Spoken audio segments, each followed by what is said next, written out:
Энэ ийм юу ч юм тий. Яг ийм холболттой яг ийм аппарат ч юмсан. Энэ арай жижиг юм.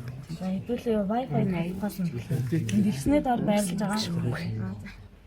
Дэлгэсний доор ярилж байгаа энэ 3 зураасан дээр дарж байна. Тэгээд хамгийн доотлын стап руугаа ороод хөнгөт нь энэ доороосоо тавт буюу com stap руу дарж ороод энэ доотлын VLAN гэдгийг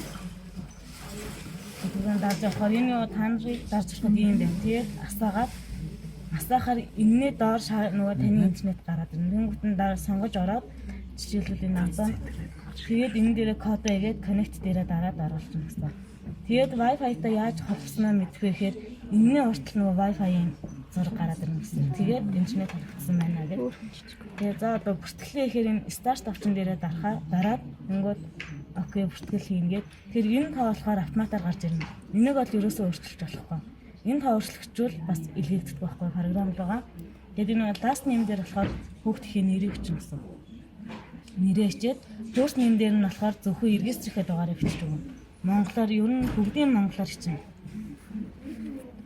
Яг хүүсээ сонгоч нь их тийм юм. Энэ насан дээр нь болохоор 6 юм уу 7 настай хүүхд байгаа шүү дээ. Дөнгөд энэ он сар нь болохоор автоматар гараад ирнэ. Он нь 18 он. Тэгэхээр нь хүүхдийнхээ сар өдрийг оруулаад өгнө гэсэн. 5 сарын 16 юм уу гэсэн юм байна. Тэгээд энэ ID дээр нь болох нь заавал тоо бичих шаардлагатай учраас та нөгөө журналын дугаарыг бичээд авчиж болно гэсэн. 4 дахь хүүхд. Жишээлбэл нөгөө 1 2 3 35 хүүхд хийлээ гэж бодоход хамгийн сүүлийн хүүхд 35 гэсэн нэмэртэй дуусчихвал ингээд тоо явуулах хамаагүй амар тий. Exam item хэсгээс бол энэ 12-ыг заавал сонгож өгнө. Энийг сонгож өгөхгүй бол бас бичлэгэн дээр алдаа гарна. Тэгээд окей тавчлаад дарахаар ийшээ ороод ирнэ гэсэн. Тэгэхээр энэ дээр болохоор регистрийн дугаар хавтал дээр нэр нь гараад тэгээд зүрхний цахилгаан бичлэг нөгөө тогтворж байгаа нь харагдаж штэ тий. Ямар ч шуумгүй болоод тэгсний дараа ингээд старт дээр дарчихна. Тэгэхээр энэ 10 секунд уншаад цааш нь хэлнэ гэсэн.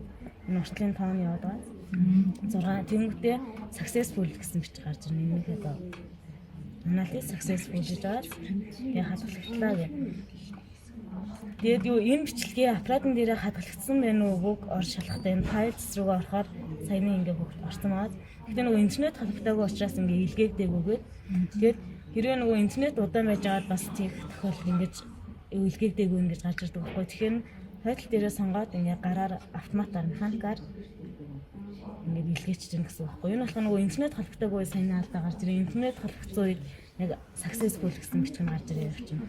Тэгээд нөгөө илгээгдсэн хүүхд болохоор ингэж харагдана. Апплод гэдэг. Тэгээд ийм бичиг гарч ирж ивэл програм руугаа илгээгдсэн гэсэн үг. Тэгээд та програмаас ороод хүүхдийн цахилгаан бичлэг нь орж ирж байгаа харж байна.